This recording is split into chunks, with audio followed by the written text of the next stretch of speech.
पवित्र श्रीमद् भागवत गीता, पवित्र चारों वेद, पवित्र कुरान शरीफ, पवित्र बाइबल, पवित्र गुरु ग्रंथ साहिब, पवित्र कबीर साहिब की वाणी में छुपे हुए गूढ़ रहस्य अर्थात तत्व को जानने के लिए कृपया अवश्य सुनिए जगत गुरु तत्वदर्शी संत रामपाल जी महाराज के मंगल प्रवचन। पुण्यात्माओं, जिस परमात्मा का नाम लेने से आत्मा गदगद हो जाती है और जिसको खोजते ऋषि मुनियों ने अपने शरीर समाप्त कर दिए, उनको प्राप्त नहीं हुआ, वो कितना सुखदाई है, कितना इम्पोर्टेंट है वो परमात्मा।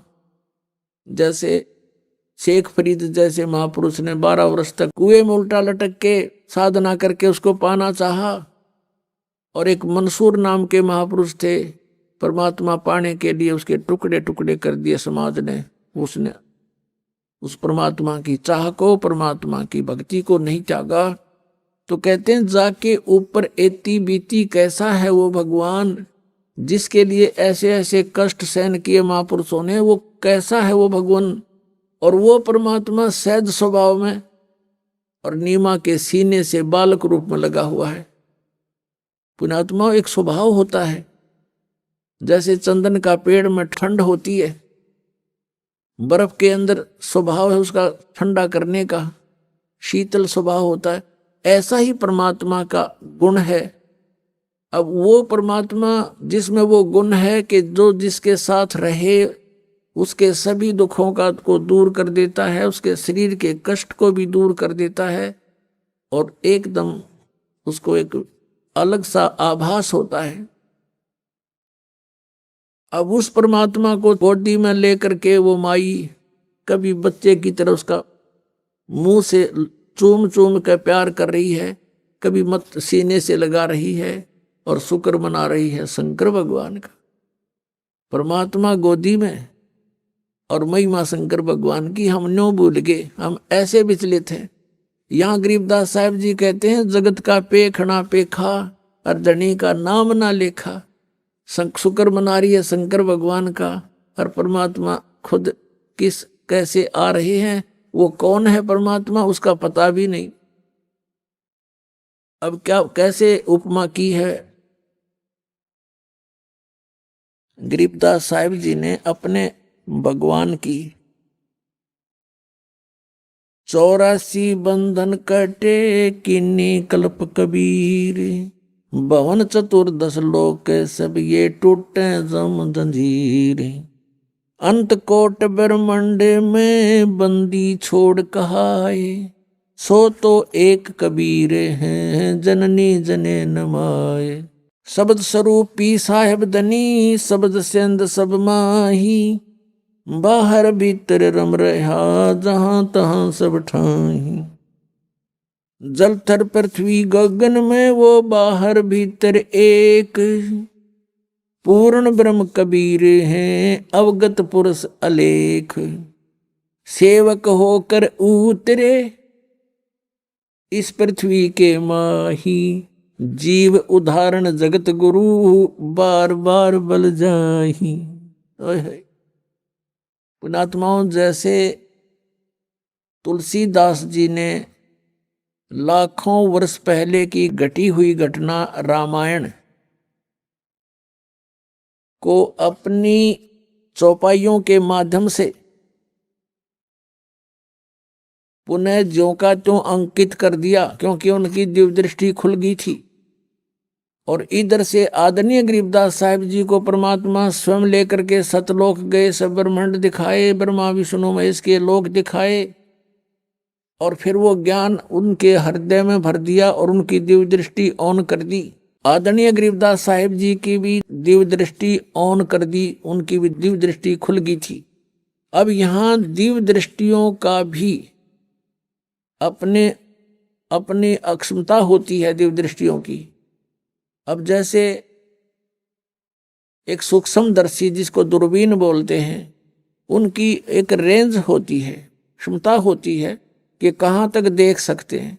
ऐसे ही श्री तुलसीदास जी के दिव्य दृष्टि की रेंज थी, उन्होंने श्री कृष्ण यानी श्री विष्णु और श्री राम तक ही उनकी दिव्य दृष्टि काम करे थी।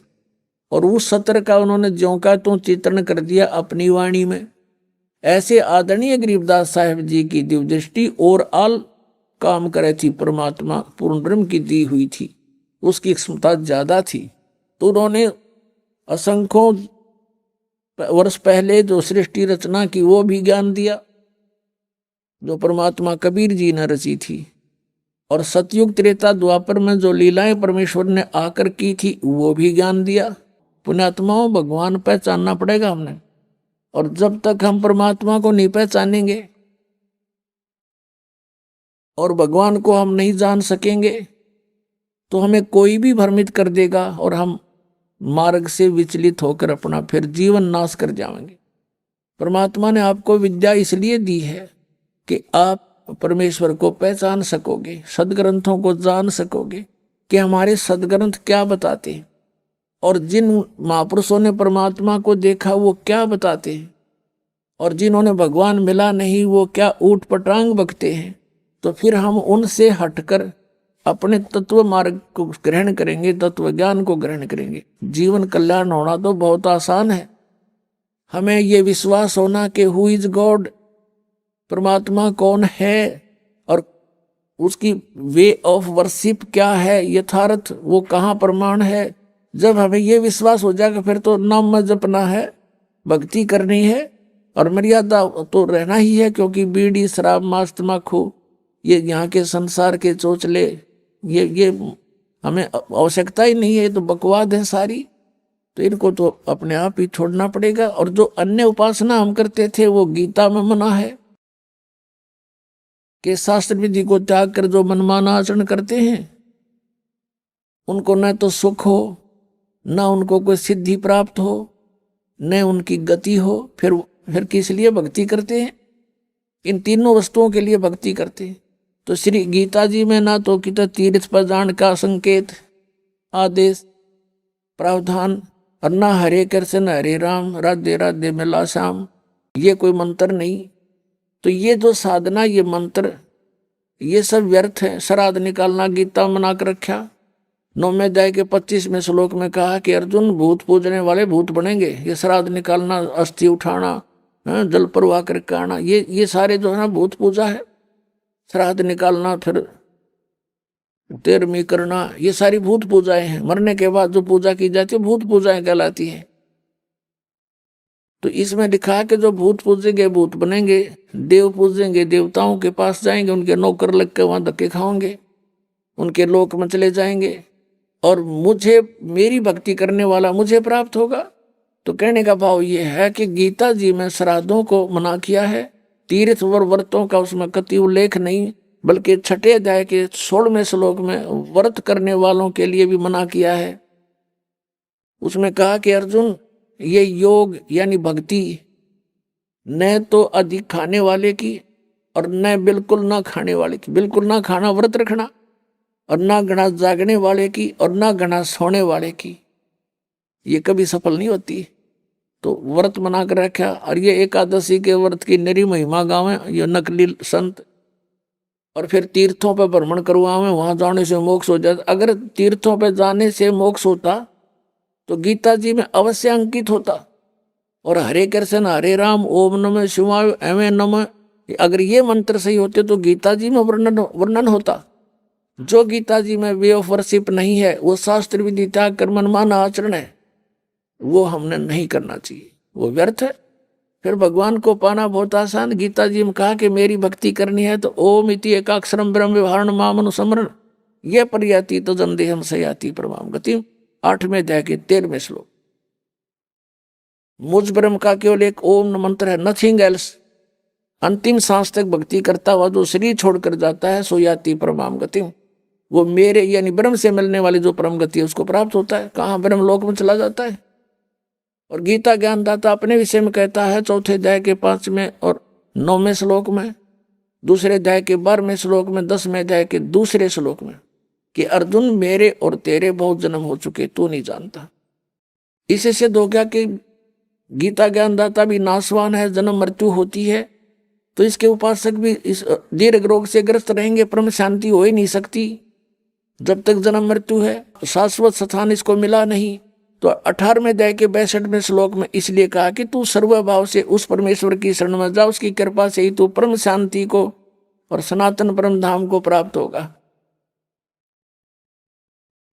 अब सनातन परम धाम जो सदा रहने वाला सतलोक को चला जाएगा, वहां परम शांति होगी। 8वें अध्याय के 5 और 7 श्लोक में कहता अर्जुन तो मेरी भक्ति कर मुझे प्राप्त होगा, पर युद्ध करना पड़ेगा, युद्ध भी कर। और युद्ध करने वाले को शांति कहाँ? तो ओम से शांति नहीं हो सकती, ओम का जाप ब्रह्म का। ब्रह्म कह रहा है मेरी प्राप्ति के लिए ओम जाप कर, युद्ध भी कर, करना ही पड़ेगा। और तुझे परम शांति चाहिए तो उस परमात्मा के पास जा, यहां कोई शांति नहीं है। उसके लिए क्या बताया 17वें अध्याय के 23वें श्लोक में कि ओम तत्सतिति निर्देश ब्रह्मण त्रिविद समर्थ है। सच्चिदानंद घन ब्रह्म का केवल एक ओम तत्सत, ये 3 मंत्र का जाप है, नथिंग एल्स, और कुछ नहीं। यही निर्देश है, फाइनल फैसला।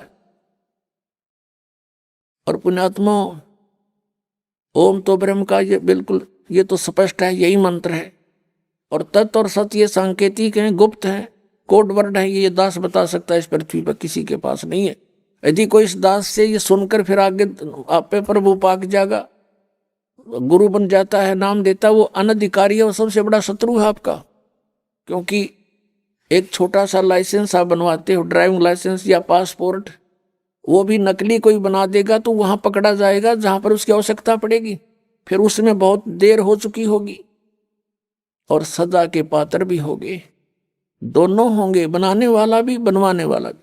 तो ये ओम तत्सत, ये 3 मंत्र अभी आपको बताया था 15वें अध्याय के 16 और 17 श्लोक में 3 पुरुष है, एक सरपुरुष, एक अक्षर पुरुष, एक परम अक्षर पुरुष। 8वें अध्याय के मंत्र 1 में अर्जुन ने पूछा कि हे प्रभु, आपने 7वें अध्याय के 29वें श्लोक में जिस तत्परम के विषय में कहा कि उसको जानने के बाद फिर तो जरा मरण से ही छूटने का प्रयत्न करते हैं साधक, यहाँ की किसी वस्तु नहीं मांगते। तो 8वें अध्याय के 1 मंत्र में पूछा किम तत्परम, 8वें अध्याय के 3रे श्लोक में कहा कि वो परम अक्षर ब्रह्म है। तो 15वें अध्याय के 17वें श्लोक में वो परम अक्षर ब्रह्म की तरफ है कि वो संकेत है कि उत्तम पुरुष है तू अन्य परमात्मा इति उदाहरते, ये लोग तरम अविषय विवर्ती अवैश्वर है। तो 3 पुरुष है, एक सरपुरुष, ओम तो सरपुरुष का नाम है, सरब्रह्म भी कहते हैं इसको, ज्योति निरंजन काल भी कहता है ये। और अक्षर पुरुष, इसका ये तत्व मंत्र है, ये गुप्त है, ये दास बताएगा। और ये ओम और तत्व मिलकर 2 अक्षर का नाम बनता है, ये सतनाम कहलाता है। ये राधा स्वामी वालों की पुस्तक आपको दिखाई थी, वो सारवचन वार्तिक और शिवजाल जी के वचन थे, उसमें सतनाम का उन्हें पता नहीं, ये खान का है पीन का, ये कोई स्थान है या कोई भक्तिकरण का या कोई एंड बैंड बोल रहे सारी। तो वो कहाँ के सतलोक जाएंगे, वो उनके अनुयायी कहाँ आँख नीचे बैठे हैं उन अज्ञानियों के पीछे, भूल लगी है भारी और जीवन व्यर्थ हो रहा उन भोली आत्माओं का। तो गीता जी में जो लिखा उसके अतिरिक्त हम जो साधना करते हैं वो शास्त्र विधि त्याग कर मनमाना आचरण, उससे कोई लाभ होना ही नहीं। तो उस परमात्मा को जिसको हम पाने का प्रयत्न करते रहे और उसने स्वयं ही आकर ये ज्ञान बताना पड़ा। यहां क्या बताते हैं कि सेवक हो के उतरे इस पृथ्वी के माही, जीव उदाहरण जगत गुरु बार बार बलि जाहि। आदरणीय गरीबदास साहब जी कह रहे हैं कि उस परमात्मा के विषय में जो 4 वेद बताते हैं कि वो परमात्मा ऐसी लीला किया करता है और ये अज्ञानी लोग उनको समझ नहीं सके क्योंकि इनकी साधना शास्त्र अनुकूल नहीं थी। और वेदों में लिखा कि वो परमात्मा है सतलोक से चलकर आता है और कवियों की तरह आचरण करता है और निराकार की तरह है वो, इनको निराकार निराकार कहने वाले।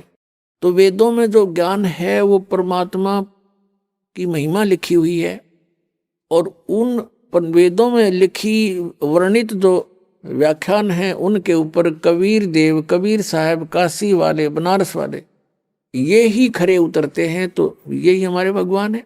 तो परमात्मा पाने में जरा सी भी देर नहीं होगी। जब हमें ये विश्वास हो जाएगा कि ये परमात्मा है, सब वेद गवाही देते हैं, आंखों देखा संत गवाही देते हैं, और ये है way of worship, nothing else, फिर हमारे पास शेष बचेगा क्या? शंका जो है इस जीव की सबसे बड़ी शत्रु है, और जब तक शंका समाप्त नहीं होंगी भक्ति हम कर नहीं सकते, क्योंकि करते रहेंगे लेकिन बीच में कोई ना कोई आके आपको डिस्टर्ब कर सकता है कि ऐसा नहीं है, ये तो ऐसा है भगवान। आप जब शंका रहित नहीं हो तो उसकी मान लोगे। ऐसे हम अभी तक इन नकलियों के पीछे लगे रहे। किसी ने जरा सा कोई भिन्न सा ज्ञान सुनाया, उसको छोड़ उसके पीछे, उसने जरा सा कुछ भिन्न ज्ञान सुनाया, उसे छोड़ उसके पीछे, और अपना जीवन नष्ट कर गए, क्योंकि इनको कोई ज्ञान नहीं था इन ऋषि महर्षियों को। अब परमात्मा पाने के लिए ये पता होना चाहिए कि हमारा कौन भगवान है और कहाँ प्रमाण है। अब ये सैकड़ों प्रमाण दास ने दे दिए। जिन महापुरुषों ने भगवान मिले उनने यही नाम जपे, 2 अक्षर का सतनाम, एक ओम, एक ये तत् गुप्त है। जिनको मिल चुका है वो मंत्र, उनको पता है सतनाम में दूसरा मंत्र कौन सा है। ये है 2 अक्षर का मंत्र, और ये सतनाम है। राधा स्वामी वालों को सतनाम का कह का भी नहीं पता, ये कहाँ मोक्ष होगा। इसी कारण से शिवदयाल जी प्रेत बने और अपनी शिष्या बुक्की में बोल रहे हैं वो, पुण्यात्माओं को आँख खोलो, इतना विद्वान पुरुष, आज परमात्मा ने ऐसी बुद्धि दे रखी है आपको, क्या क्या बना लिए हैं, हवाई जहाज बना लिए, इंटरनेट बना लिए, कंप्यूटर बना लिए। जो बनाना था वो अभी शुरू भी ना किया है। हमने केवल इस मनुष्य जीवन से ये डले नहीं डोने थे, हमने मोक्ष कराना था, और उसकी बहुत आसान तरीका, कोई विशेष इसमें कार्य नहीं, काम भी करते रहो, चलते फिरते उठते बैठते इस मंत्र का जाप करना है, नथिंग एल्स। बकवास त्यागनी है। तो यहाँ क्या बताते हैं कि उस परमात्मा के विषय में, ओए अब आंखों देखा वो संत जिनको भगवान मिले वो क्या कह रहे हैं, सेवक हो के उतरे, सेवक हो के उतरे, ऊपर ते आए नीचे उतरे, इस पृथ्वी के माही जीव उदाहरण जगत गुरु, बार बार बलि जाही।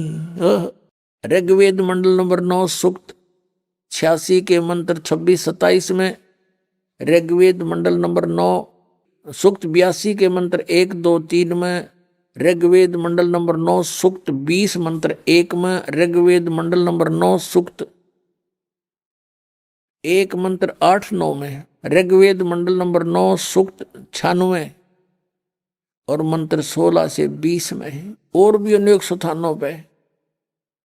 और ऋग्वेद मंडल नंबर 9 सूक्त 94 के मंत्र 1 में ये स्पष्ट किया कि वो परमात्मा कवियों की तरह आचरण करता हुआ पृथ्वी पर विचरण करता है, घूमता है वो इधर उधर है, और सतलोक से चलकर आता है, दृढ़ अच्छे आत्मा को मिलता है, और वो तत्व ज्ञान का उपदेश करता है। और परमात्मा स्वयं अपने सूक्ष्म वेद में कहते हैं, चारों युग में संत पुकारे, कूक कहा हम हेल रे, हीरे माणिक मोती बरसे, ये जग सुगता ढेल रे। कि चारों युगों में वो उन संतों ने मेरी महिमा का गुणगान किया जिनको मैं मिला, और मैंने भी स्वयं आकर के ऊंचे स्वर में आवाज लगा लगा कर जनता को समझा। हीरे माणिक मोती बरसें, ये तत्व ज्ञान रूपी सत साधना रूपी अमृत हम बरसा रहे हैं, मोती बरसा रहे हैं। इनको ग्रहण करते नहीं है भोले भक्त, और ये डले ढो रहे हैं, ये जग चुगता ढेल रे। ढेल माने डले कंकर पत्थर इकट्ठे कर रहे हो, आन उपासना आन साधना के अन्य भगवानों की पूजा करके तुम डले ढो रहे हो, और हम हीरे मोती बरसा रहे हैं, इनको ग्रहण नहीं कर रहे, तुम निर्धन होते जा रहे हो। क्या बताते हैं, हमारा ज्ञान किन्हें ना सुनिया, ये पर भी लेन जात है दुनिया। कहीं पर आप देखते हो इन भ्रमित किए हुए अज्ञानी ऋषि संतों के द्वारा के फलाने स्थान पर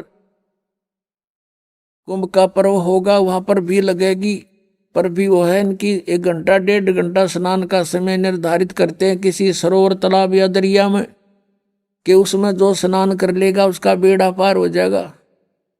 ये कर रखा है ना ऐसा जुल्म। वहां बेड़ा पार नहीं, बेड़ा गर्क होता है। कैसे होता है? एक समय हरिद्वार के अंदर हर की पैड़ियों पर ये पर्व भी लगी थी। स्नान का, कुंभ के पर्व के ऊपर स्नान का समय निर्धारित किया था इन्होंने। वहां पर ये सभी त्रिगुण उपासक, रजगुण ब्रह्मा, सदगुण विष्णु, तमगुण शिव जी के उपासक, ये गिरी, पुरी और नागा, वैष्णो, ये कनपाड़े नाथ और बिना कनपाड़े, ये सारे वहां इकट्ठे हो गए स्नान के लिए। स्नान करने का जब समय आया, वहां क्या होता है, गिरी अलग ग्रुप में, पुरी अपने न्यारे ग्रुप में, नागा अलग से इकट्ठे हो जाते हैं, वैष्णो अलग से इकट्ठे हो जाते हैं।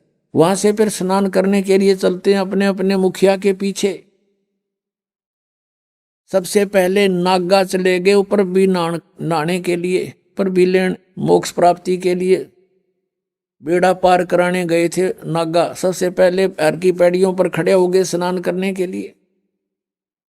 पीछे से आगे ये सतगुण विष्णु जी के उपासक वैष्णो साधु आए। उन्होंने कहा, अरे नागाओ, पहले हम स्नान करेंगे, हम सर्वश्रेष्ठ हैं, तुम बाहर आओ, अभी स्नान नहीं करना तुमने। वो तैयारी पकड़ रहे थे स्नान करने की। नागा कहने लगे, नहीं, हम सर्वश्रेष्ठ, हम त्यागी और बैरागी हैं, हम कोई वस्त्र तक भी नहीं तन पर रखते, हमको नी इच्छा फिरते हैं, हम सर्वश्रेष्ठ हैं, हम प्रथम स्नान करेंगे। अब वैष्णु साधुओं ने कहा कि तुम बाहर आ जाओ। नागो, तुम काहे के श्रेष्ठ हो?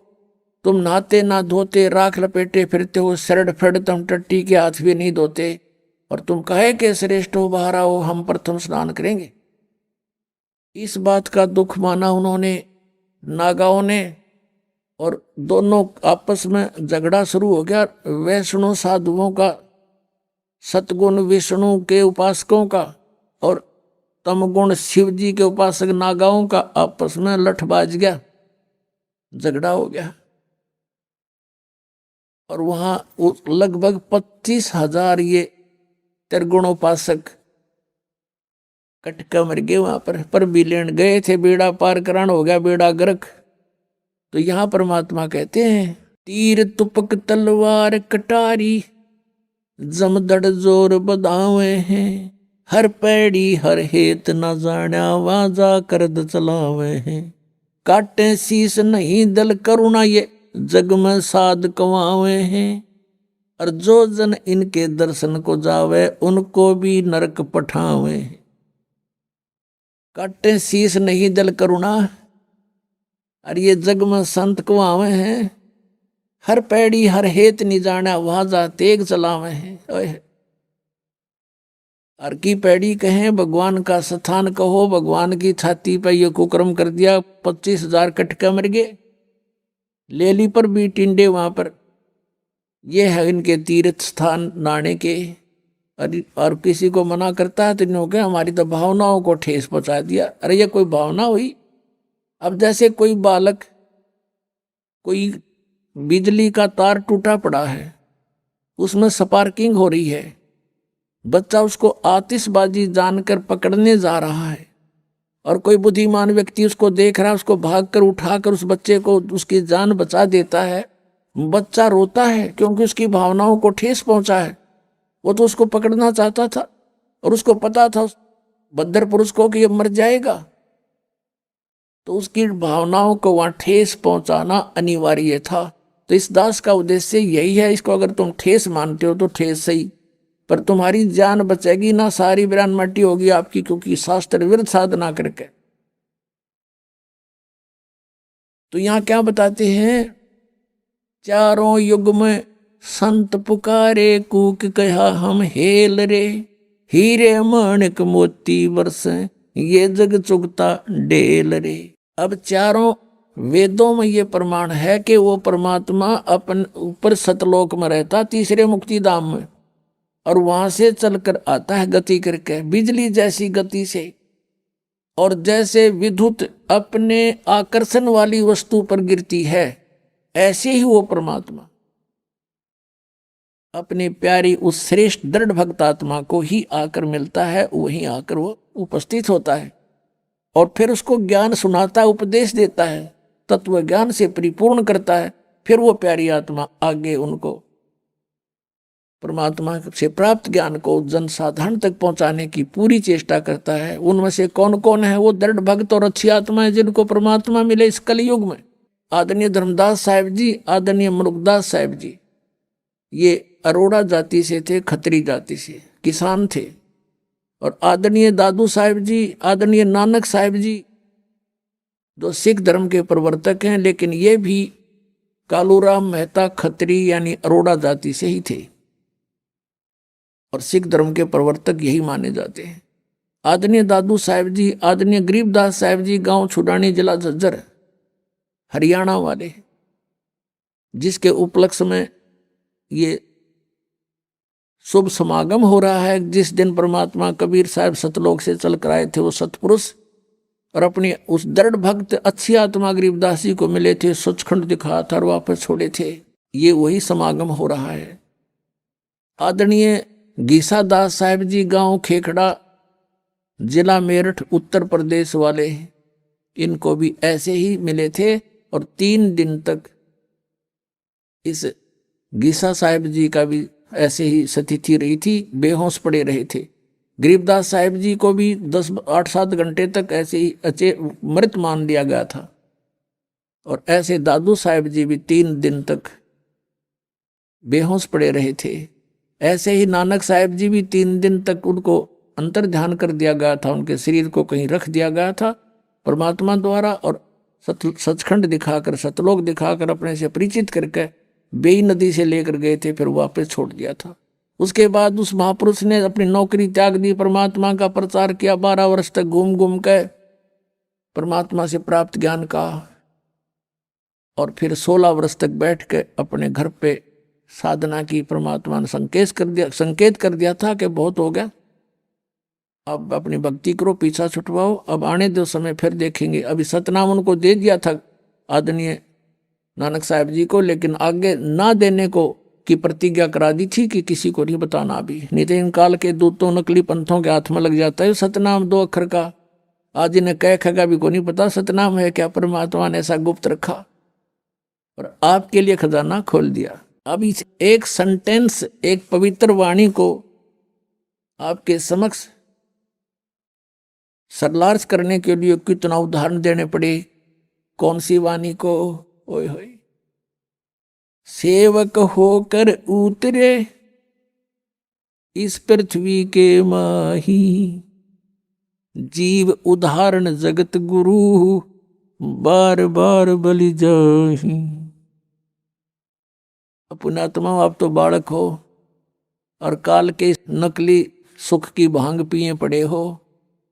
जिसका बालक बिगड़ जा, निकम्मा हो जा, शराब स्वरूप पी के किसी गिरा पड़ा हो, तो पिता को माता को पता लग जाए, दौड़े जाया करे, उसने लाओगे, उठा समझा बुझा के नवावन दुआएंगे, उसको कोई ऐसी औषधि देंगे जिससे उसकी शराब उतर जा, क्योंकि वो उसके हमदर्द हैं।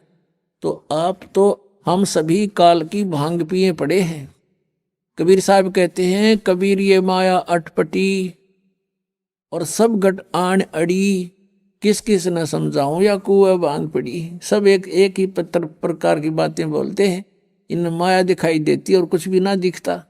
इनको मालूम है कि वो व्यक्ति करोड़पति था, 1 सेकंड में मृत्यु होगी। अब कहाँ गया वो करोड़पता, उसके साथ कहाँ गई वो माया। सर्व सोने की लंका थी वह रावण से रणधीरम, एक पलक में राज बिराजी फिर जम के पड़े जंजीरम। परमात्मा कहते हैं, भक्ति बिना क्या होता है, ये भ्रम रहा संसार। एक रति कंचन पाया नहीं रावण चलती बार, रतन एक रति कंचन 1 ग्राम गोल्ड भी नहीं प्राप्त कर सका। सारी सोने की लंका बना रखी थी, जाते समय कुछ नहीं लेकर जा सका। तो यहाँ हमने जीने के लिए जो आवश्यक वस्तुएं हैं केवल वही संग्रह करनी चाहिए। इसे ज्यादा हम करते हैं तो बकवाद कर रहे हैं, क्योंकि हमने सतलोक चलना है। सतलोक में वो स्थायी सुविधाएं हैं, यहाँ स्थायी है ही नहीं।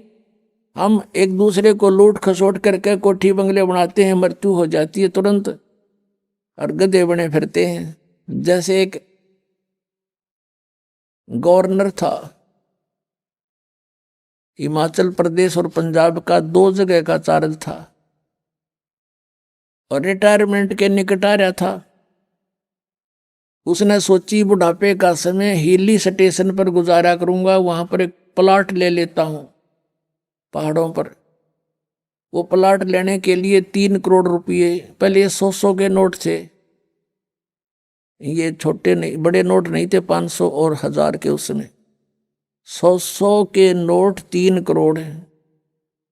एक जीप में आवे, जीप में आवे को नहीं, इतने हो जाते। वो धर लिया हेलीकॉप्टर में, उसने बयाना देने गया था, प्लाट खरीदने गया था, और साथ में परिवार साथ में आप बैठा जा था।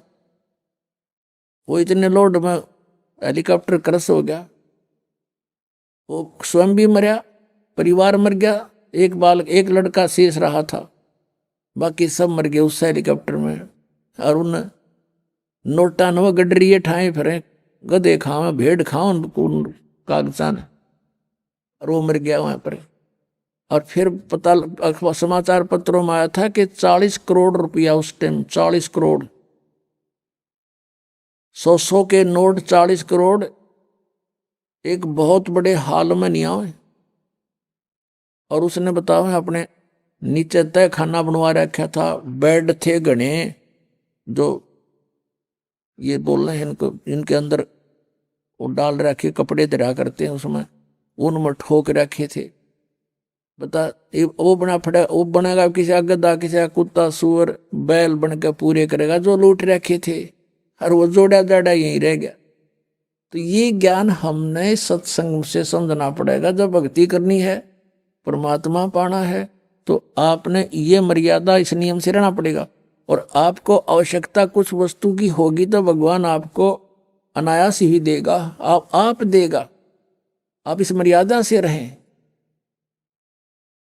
तो अब क्या बताते हैं कि आप जी ने इधर ध्यान कभी दिया नहीं जी, क्योंकि इधर ध्यान तो जब दे जब हमें कोई बताने वाला हो। हमें तो ये गुण गाएंगे, बजले रे भगवान, भगवान की सा भगवान निराकार। चलो भाई निराकार होगा। अब भगवान से हम मिलना चाहते हैं, हर भगवान निराकार बताते हैं, हमारी बुद्धि काम नहीं करे थी कि ये क्या बोल रहे हैं, बकवाद कर रहे हैं। अब जैसे किसी बेटी का विवाह करते हैं माता पिता, और उसकी माता बताती है, बेटा बेटी जिस लड़के से हम तेरा रिश्ता करके आए हैं वो ऐसा है, उसके पास ऐसी संपत्ति है, उनका ऐसा मकान है। तो रुचि बनती है बालक की।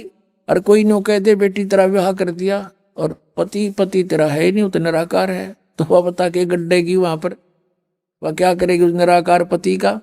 तो अब हम परमात्मा से मिलने की चेष्टा करते हैं और कहते हैं भगवान निराकार है।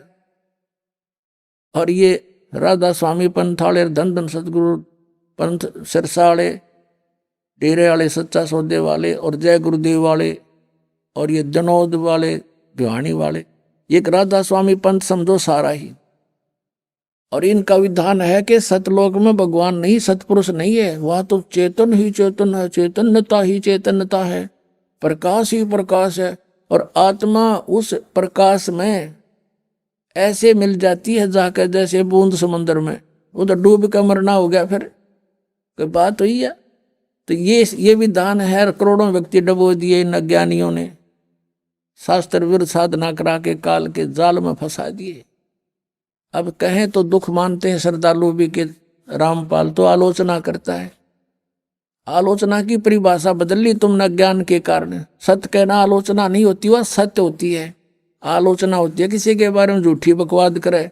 हम तो विद प्रमाण बोलते हैं, आप ही की पुस्तकों से दिखाते हैं कि ये देखो दुर्गति हो रही तुम्हारे इस परम धनी शिवजाल की, भूत बनकर अपनी शिष्या बुक्की में फिर शंका समाधान करने लग रहा बैठ के। वो कहते हैं तो अनामी लोक में चला गया। अनामी लोक में कहाँ गया, तो बुक्की लोक में आ गया। अब यहाँ क्या बताते हैं, सेवक हो के उतरे इस पृथ्वी के माही, जीव उदाहरण जगत गुरु, बार बार बलि जाही। गरीबदास जी कह रहे हैं कि एक दास बनकर आए भगवान, सेवक होकर उतरे इस पृथ्वी के माही, उतरे सतलोक से चल के आए। और किस उद्देश्य से? जीव उदाहरण जगत गुरु। और कहते हैं बार बार बलि जाऊं मैं। गरीबदास जी कहते हैं बलिहारी जाऊं इस परमात्मा के ऊपर जो किसे दयालु हैं, कैसे दयालु हैं। सतलोक से इतने सुंदर लोक को छोड़कर हमारे लिए यहाँ आते इस गंदे लोक में, जहां पर आहार भी उपलब्ध नहीं ढंग का।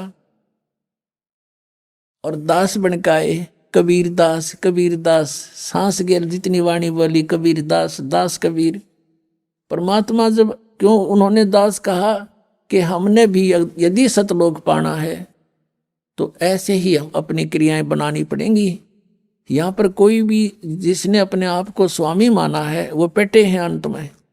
किसी राजा को देख लो, इन हिरण्यकशिपु को देख लो और रावण को देख लो, भक्ति करना और साथ बकवास नहीं चलेगी। अब रावण जैसी साधना कोई नहीं कर सकता, अपने यहाँ से धड़ काट कचड़ा आदि भगवान के निमित्त समर्पित कर दिया। लेकिन कुठोड़ कुपात्र के स्थान कुपात्र को दे दिया, वो शीश सुपात्र को देता तो लाभ होता। शिव की उपासना तमोगुण की करके राक्षस कहलाया। गीता जी अध्याय नंबर 7 के श्लोक 12 से 15 में स्पष्ट किया है, तीनों गुणों की उपासक रजगुण ब्रह्मा सदगुण विष्णु तमगुण शिव जी की जो साधना करते हैं वो राक्षस स्वभाव को धारण किए हुए मनुष्यों में नीच दूषित कर्म करने वाले मूर्ख, वो मेरी भक्ति भी नहीं करते, गीता ज्ञानदाता कहता है। तो यहाँ क्या बताते हैं, सेवक होकर उतरे और इस पृथ्वी के माँ, जीव उदाहरण जगत गुरु, बार बार बलि जा। जगत गुरु यानी सबका गुरु, सबको तत्व ज्ञान देने वाला केवल एकमात्र कबीर जी हैं और वही परमात्मा है। अब फिर बताते हैं वो कहाँ आए, काशीपुरी कष्ट किया, उतरे अदर आधार, अदर आधार यानी ऊपर तो नीचे आए। मोमन को मुजरा हुआ वहां जंगल में दीदारे। मोमिन यानी उस नीरू नामक मुसलमान जुल्हे को परमात्मा ने जंगल में दर्शन दिए, लहर तारा तालाब पर। अब उस परमात्मा का कितना सुंदर शरीर था। कोट कर्ण शशि भान सुध, आसन अदर विमाने, परसत पूर्ण ब्रह्म को, शीतल पिंड और प्राणी।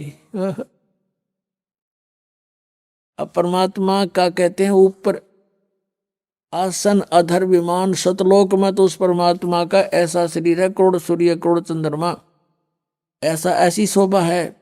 कोट किरण शशि भाने सुध, शशि माने चंद्रमा, भानु माने सूर्य।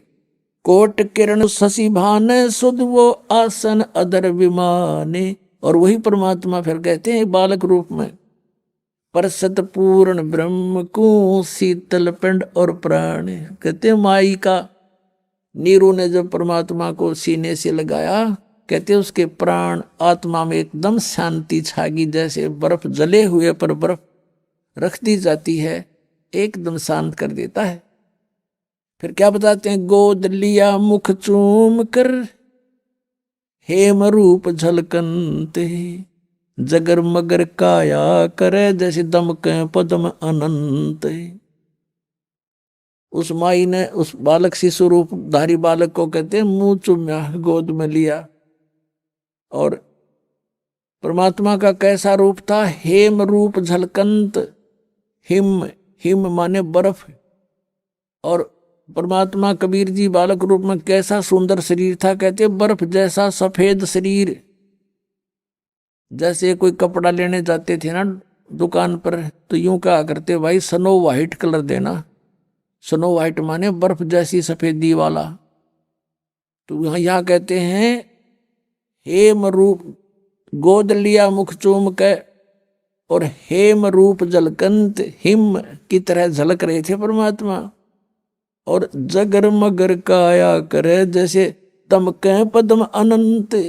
इतना सुंदर शरीर मालिक है, जगमग जगमग काया करे, जैसे नरे पदम चमक रहे हों, इतना सुंदर नूर था दाता का। फिर ये सा रूप दिखा के फिर अपने सिंपल बालक के रूप में हो गए। अब नीरू स्नान करके बाहर आया और नीमा उस बालक के प्यार में इतनी मदहोश हो गई थी, वो सब सुध बिसरा बैठी थी। बार बार कभी ऊपर को देख रही थी, कभी बालक के मुख को देखकर सो शुक्र बना रही थी, गदगद हो रही थी और झूम रही थी। अब उसने देखा कि नीरू ने अपना आइडिया लगाया कि पहले हम हिंदू थे, हमें बाई फोर्स मुसलमान बना दिया। अब हिंदुओं से हमारा लिंक नहीं, मुसलमानों में ऐसी अभी कोई हमारी पकड़ नहीं। अब हम इस बच्चे को घर ले जाएंगे, लोग कहेंगे कहाँ से लाए, हम कहेंगे कमल के फूल पे, लोग कहेंगे कमल के फूल पर बालक विराजमान हो ही नहीं सकता, ये झूठ बोल रहे हैं। और कहेंगे, पूछेंगे इनका माता पिता कौन है, उसके वापस देकर आओ, हमें पीटेंगे, छेतेंगे, हमें घर से बाहर निकाल देंगे, बच्चा भी छीन लेंगे, अनाथालय में दे देंगे। गुणात्माओं, परमात्मा के मार्ग में यदि आपने कदम रखना है तो इसमें अविश्वास नहीं होना चाहिए। जैसे क्योंकि बगैर ज्ञान के व्यक्ति तो कुछ भी बोल सकते हैं, वो कह सकते हैं कि कमल के फूल पर बालक हो ही नहीं सकता, वो रुक ही नहीं सकता। भगवान ने पृथ्वी रोक रखी बगैर किसी स्तंभ के, बगैर किसी सपोर्ट के, और ये घूम रही है खुद भी और वैसे भी घूम रही है ऐसे, तो परमात्मा क्या नहीं कर सकता। फिर भी आपको एक उदाहरण बताते हैं। इस दास को क्रोथा कांड के झूठे केस में जेल में कुछ समय व्यतीत करना पड़ा। वहां पर एक कर्मचारी था, यानी वार्डन था, जिस वार्ड में मुझे रखा हुआ था।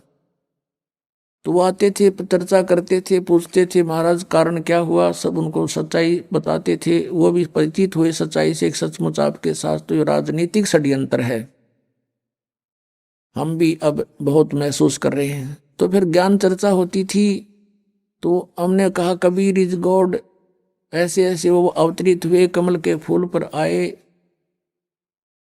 तो उससे पहले वही वार्डन, वो पुलिस वाला कह रहा था, 2 दिन पहले चर्चा चल रही थी, कहने लगे जी हमारा एक मित्र है पुलिस वाला, उसके घर पे एक बथुआ है। बथुए का पौधा आपने देखा होगा, 1.5-2 फुट का होता मैक्सिमम, हमने तो इससे बड़ा देखा नहीं था।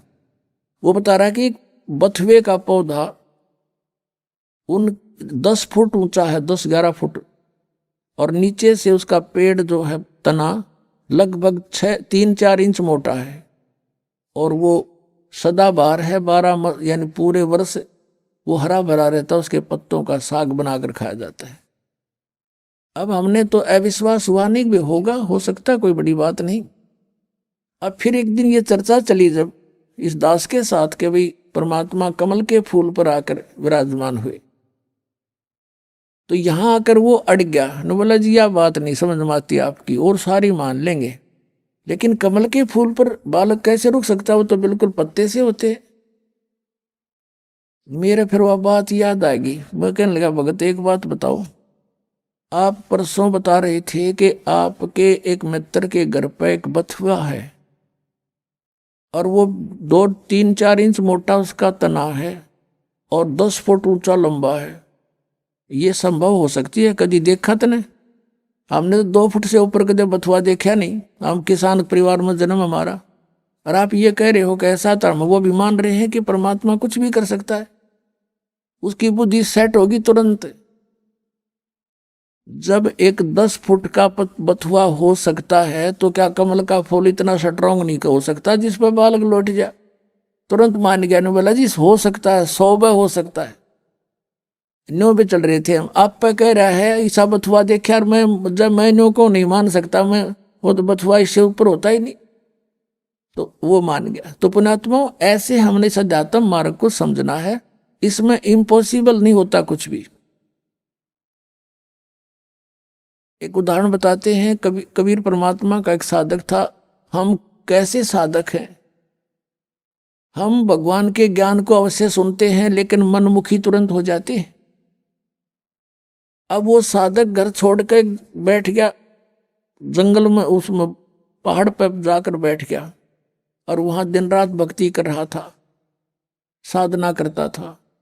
एक दिन वो क्या करता था, वहां से नीचे उतर कर आता था। एक सरोवर था नीचे, थोड़ा पहाड़ से नीचे की तरफ, पहाड़ी पर ही था, बना हुआ था, लेकिन वो और ऊंची पहाड़ी पर रहता था। वहां आकर स्नान करता था और जल भर ले जाता था अपना करमंडल में। एक दिन वो बीमार हो गया, इतना असहाय हो गया कि वो स्नान करने मुंह धो नहीं सकता था, और मुंह धोए बिना वो भगवान नहीं बच सकता था। इस तरह की अपनी अटकल बना रहा था। तो वो रोने लग गया बहुत बुरी तरह, हे भगवान, अब मैं मुंह धोऊंगा कैसे, मुंह धो नहीं सकता, आपको याद कैसे करूंगा, ऐसे तड़प कर रहा था। अब कहते हैं दारी मेरे संत की मुंह से मिटे नहीं अंश। अब उसके लिए परमात्मा ने क्या किया, इतनी जबरदस्त वर्षा कर दी कि पूरी पृथ्वी पर जल ही जल हो गया, कम से कम 200 400 फुट ऊंचा। और फिर वो जल उस पहाड़ी के निकट पहुंचा जहां वो संत बैठा था। इतना निकट कर दिया वो जल कि उसने ऐसे देखा, अरे जल यहां आ गया, अरे वर्षा इतनी अच्छी होगी। और उसने फिर मुंह धोया, मुंह धो के पानी पिया। फिर उसने देखा कि ये तो सब कुछ नाश हो गया, प्रलय होगी। फिर उसको यह आकाशवाणी हुई कि तेरे लिए ये करना पड़ा मुझे। तब रोने लग गया, हे भगवान, मुझ पापी के लिए इतना अनर्थ हो गया, सारी जनता मर गई मालिक। कहते उसी एक्शन एज इट इज कर दिया, जो कहता हूं एज इट इज, जैसे जो जहां काम कर रहा था एज इट इज, कलम पकड़ा थी तो कलम में पकड़ा बैठा वहां पर। तो यहां के बारे में कहते हैं, मौला थल से जल करे और जल से थल कर देत, साहेब तेरी साहेबी अब श्याम कहूं अक्सवेत।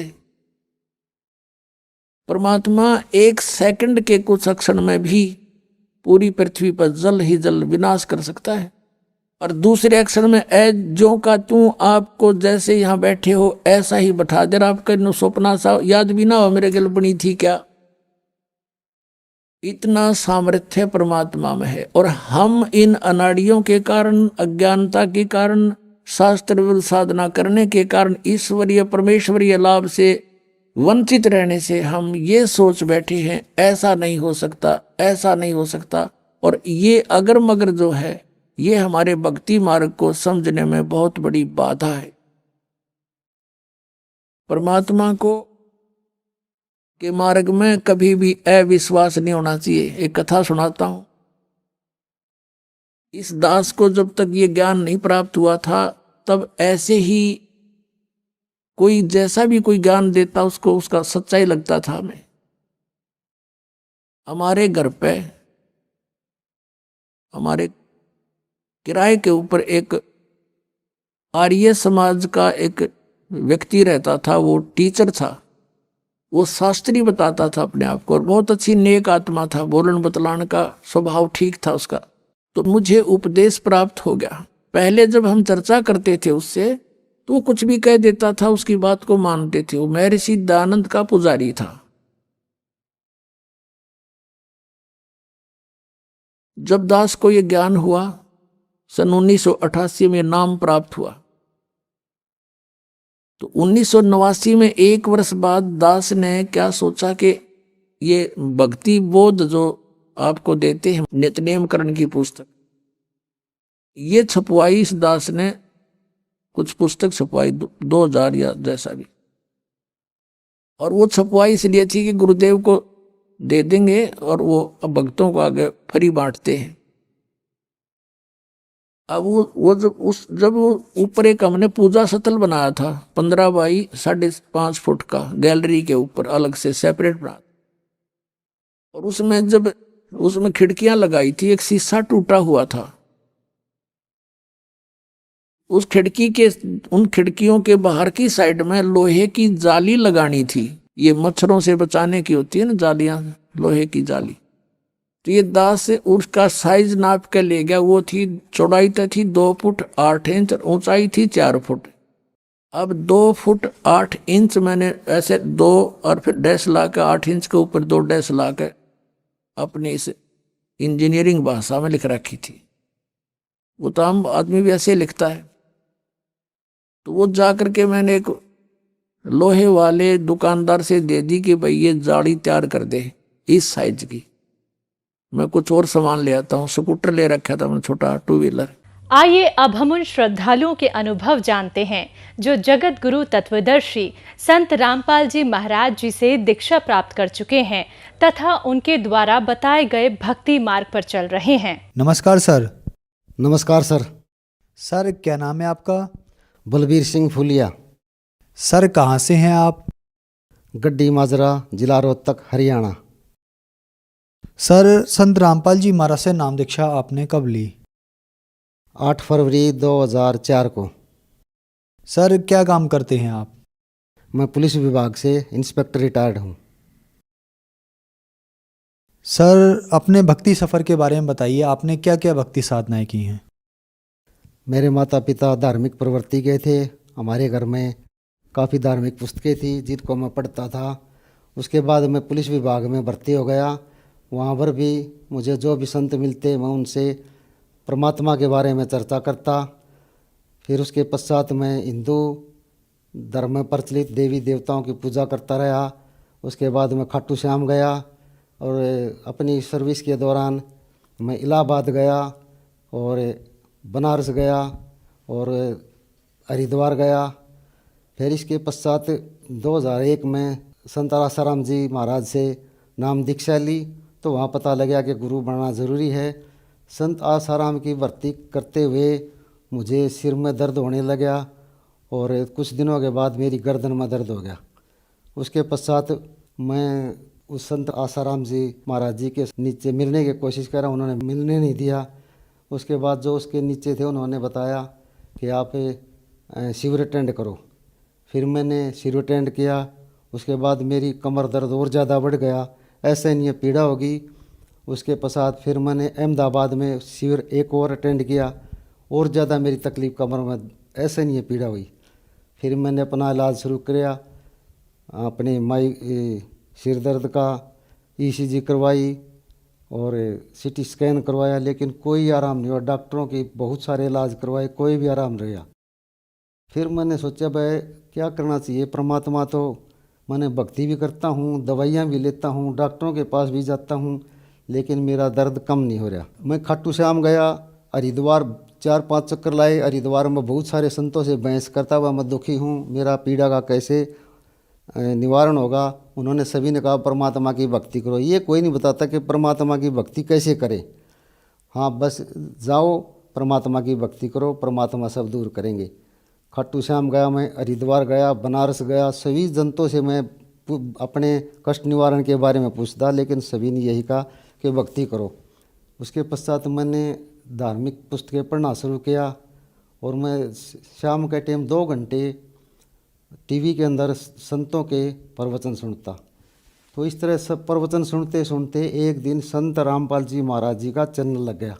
तो उसमें लिखा था संत रामपाल जी महाराज करोथा आश्रम। तो वहाँ करोथा के बारे में मुझे रिश्तेदारी वहाँ पता था।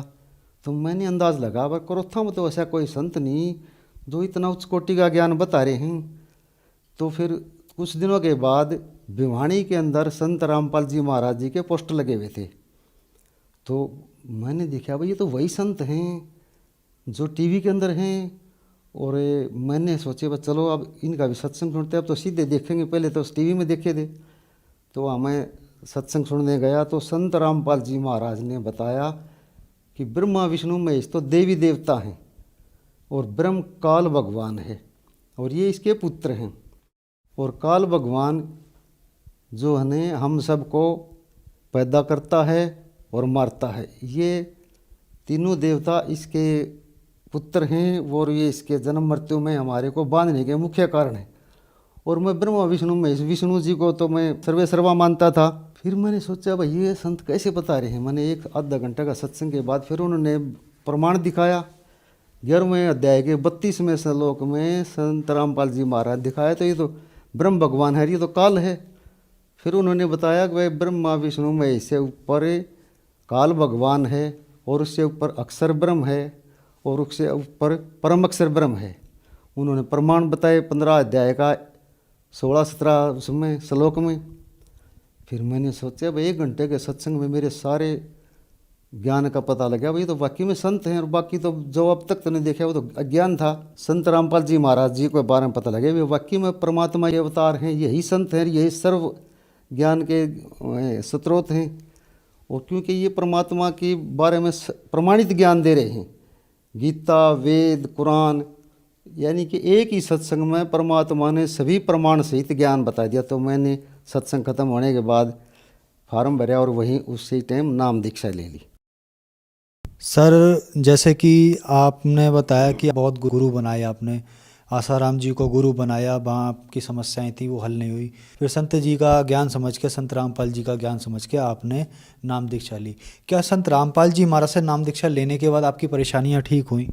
मेरे गर्दन में दर्द रहता था, मेरे कमर में ऐसे नहीं पीड़ा थी, मैंने बहुत इलाज कराया, आयुर्वेद से, होम्योपैथी से, सभी डॉक्टरों के पास मैंने इलाज कराया। और संत रामपाल जी महाराज जी से नाम दीक्षा लेने के बाद 15 दिन के बाद जो मेरे साथी थे उन्होंने कहा, तू तो इतना पीड़ा से आज क्या बात, ठीक कैसे हो गया, किसे दवाई ली? तो मैंने खुद अंदाज लगाया, ये तो मेरा जो परमात्मा ने संत रामपाल जी महाराज जी से नाम दीक्षा ली है और उनके मंत्र जो जपे हैं उनसे मैं ठीक हो गया। मैंने उस संत रामपाल जी महाराज जी के दीक्षा लेने के बाद कोई भी दवाई नहीं ली, नहीं तो मैं 3 टाइम पेन किलर लेता था। उसके बाद मैंने कोई भी दवाई नहीं ले, मैं उसी समय ठीक हो गया था संत रामपाल जी महाराज जी से नाम दीक्षा लेने के 15 दिन के अंदर अंदर। सर जैसे कि आपने बताया कि आपको बहुत शारीरिक परेशानियां थी, उनको लेकर आपने कई गुरु बनाए, बालाजी भी गए और हरिद्वार भी गए, संतों से भी पूछा, बहुत सारे जगह आप गए। आपने कहा कि लगभग मैं सभी जगह गया अपनी समस्या का समाधान करने के लिए। संत रामपाल जी महाराज से नाम दीक्षा ली और आप ठीक हो गए। तो सर ऐसा क्या बात है कि आप देवी देवताओं के पास भी गए, प्रमुख मंदिरों में भी गए, संतों के पास गए, लेकिन आपका रोग संत रामपाल जी महाराज जी के यहाँ ही ठीक हुआ, ऐसा क्यों?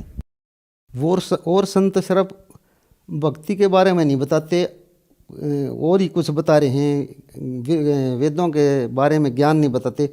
संत रामपाल जी महाराज वेद, शास्त्र, कुरान, बाइबल, गुरु ग्रंथ साहिब, इनके अनुसार भक्ति बताते हैं और प्रमाणित सहित ज्ञान बताते हैं। और एक एक मंत्र को, एक एक श्लोक को उंगलियां रख रख के पढ़ाते हैं। उसका पूर्ण एक श्लोक को समझाने के लिए, एक मंत्र को समझाने के लिए बहुत सारे प्रमाण संत रामपाल जी महाराज ने दिए।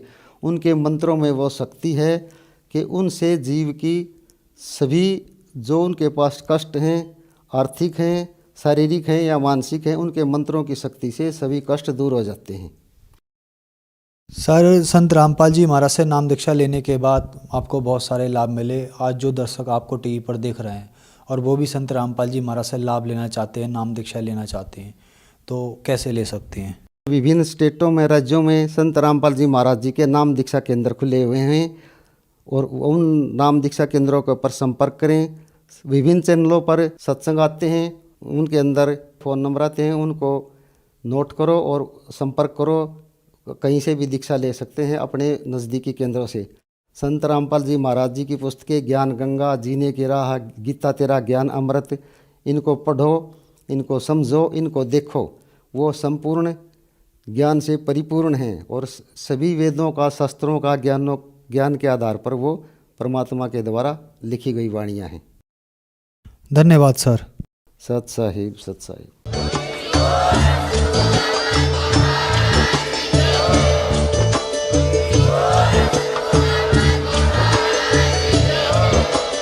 आप सुन रहे थे जगत गुरु तत्वदर्शी संत रामपाल जी महाराज जी के मंगल प्रवचन। अधिक जानकारी के लिए विजिट कीजिए हमारी वेबसाइट www.jagatgururampalji.org। संत रामपाल जी महाराज जी के शुभ आशीर्वाद से पूरे विश्व भर में 500 से भी ज्यादा नाम दीक्षा केंद्र हैं, जिन पर संत रामपाल जी महाराज जी द्वारा ऑनलाइन निःशुल्क नाम दीक्षा दी जा रही है। अपने नजदीकी नाम दीक्षा केंद्र का पता करने के लिए संपर्क करें 8222880541।